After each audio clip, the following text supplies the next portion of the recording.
80-90 के दशक में होली के दिन पुरानी रंजिश में खून बहने की वारदात या गैंगवार की घटनाएं सुनने में आ जाती थी।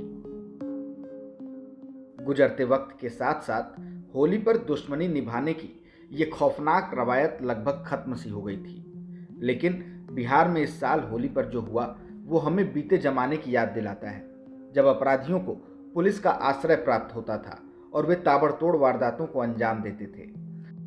तब हत्या नरसंहार बिहार के लिए आम बात होती थी। हम बात कर रहे हैं बिहार के मधुबनी में आने वाले बेनीपट्टी गांव में हुए नरसंहार की। इस हत्याकांड ने बिहार के पुलिसिया तंत्र की पोल खोल दी है। बिहार के लोगों की सुरक्षा को लेकर सरकार कटघरे में है। इस हत्याकांड पर विपक्ष की सियासत भी तेज हो गई है। 5 लोगों की हत्या का मामला अब राजनीतिक तूल पकड़ने लगा है। विपक्ष तो कानून व्यवस्था का सवाल उठा ही रहा है। सरकार में शामिल भाजपा के मंत्री और विधायक भी इस मुद्दे को लेकर तल्ख हो रहे हैं। बेनीपट्टी के मोहम्मदपुर गांव में होली की सुबह सब सामान्य था। लोगों में होली खेलने का उत्साह था। सारा गांव होली के उल्लास में था। इस खौफनाक मंजर से बिल्कुल अनजान अचानक 1 बजे दोपहर को गांव गोलियों की तड़तड़ाहट से गूंज उठा। होली का उल्लास मातम में तब्दील हो गया। 3 सगे भाइयों की लाश जमीन पर खून से सनी पड़ी थी। 3 सगे भाइयों समेत 5 लोगों की हत्या कर दी गई थी। 3 की मौके पर ही मौत हो गई थी। 2 ने अस्पताल जाते वक्त दम तोड़ दिया। मरने वालों में से एक बीएसएफ के एएसआई राणा प्रताप सिंह भी थे, जो होली की छुट्टियों पर अपने गांव आए थे। करीब 30-35 की संख्या में आए अपराधियों ने ताबड़तोड़ फायरिंग कर इस नरसंहार को अंजाम दिया। घटना के बारे में गांव वालों ने बताया कि तालाब में मछली मारने को लेकर पुराना विवाद चल रहा था। उसी विवाद को लेकर इतनी बड़ी घटना को अंजाम दिया गया। आरोप है कि घटना के बाद पुलिस का रवैया काफ़ी लापरवाही भरा रहा। पुलिस घटना के घंटों बाद मौके पर पहुंची। लोगों में पुलिस के प्रति काफ़ी आक्रोश भी है। दूसरी तरफ इसे जातीय हिंसा का रूप देने की भी कोशिश की गई है। हत्याकांड का मुख्य आरोपी प्रवीण झा अभी भी फरार है। पुलिस ने 35 आरोपियों के खिलाफ नामजद एफआईआर दर्ज की है, जिसमें कुछ लोगों की गिरफ्तारी भी हो चुकी है।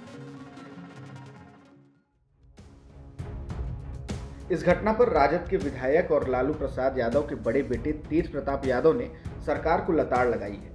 इस हत्याकांड पर अभी तक मुख्यमंत्री नीतीश कुमार की कोई प्रतिक्रिया नहीं आई है, जिसे मुद्दा बनाकर तेज प्रताप ने बिना नाम लिए उन पर हमला किया है। तेज प्रताप यादव ने सोशल मीडिया के जरिए उन पर जमकर निशाना साधा है। उन्होंने ट्वीट किया है, ए चचा, बहिरा हो क्या, अंधरा हो, दिन दहाड़े बिहार में नरसंहार हो गया और आप कुछ बोलते नहीं हैं, गूंगा हो का। इस मामले पर नेता प्रतिपक्ष तेजस्वी यादव ने भी अपनी प्रतिक्रिया दी। उन्होंने कहा है कि मधुबनी के मोहम्मदपुर गांव में सत्ता संरक्षित अपराधियों ने होली के दिन एक ही परिवार के 5 लोगों का नरसंहार किया है। उन्होंने इस दुर्भाग्यपूर्ण घटना की कड़ी निंदा की और दोषियों को गिरफ्तार कर कड़ी कार्रवाई की मांग की। घटना के बाद से अलग अलग पार्टी के नेता लगातार मोहम्मदपुर गांव में देखे जा रहे हैं। इस घटना को वन एवं पर्यावरण और जलवायु परिवर्तन मंत्री नीरज सिंह बबलू ने नरसंहार करार दिया। उन्होंने कहा कि पुलिस में कुछ निकम्मे अधिकारी बैठे हुए हैं, जिनकी वजह से इस तरह की घटनाएं हो रही हैं। उन्होंने कहा कि इस मामले में शामिल एक भी आरोपी को बख्शा नहीं जाएगा, सबकी गिरफ्तारी होगी। दूसरी तरफ भाजपा के विधायक ज्ञानेंद्र सिंह ज्ञानू ने कहा कि अब समय आ गया है कि पुलिस पैसे के लिए शराब पकड़ना छोड़कर अपराधियों को पकड़े। विधायक ज्ञानू ने कहा कि बिहार में काफ़ी दिनों से नरसंहार बंद था, लेकिन इस तरह से शुरुआत किसी तरह से क्षम्य नहीं है। उन्होंने कहा कि सरकार को जल्दी से जल्दी अपराधियों को गिरफ्तार कर फास्ट कोर्ट के जरिए फांसी की सजा दिलानी चाहिए।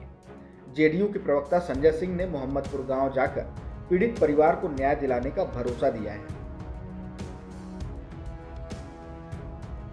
फिलहाल इस वीडियो में इतना ही। अगर कोई सवाल और सुझाव है तो हमें कमेंट बॉक्स में जरूर बताएं। देश और दुनिया की ताज़ा तरीन खबरों की अपडेट्स के लिए हमारे चैनल लोकमत हिंदी को सब्सक्राइब करना न भूलें। अगर आप ये वीडियो फेसबुक पर देख रहे हैं तो हमारे पेज को फॉलो जरूर कर लीजिए।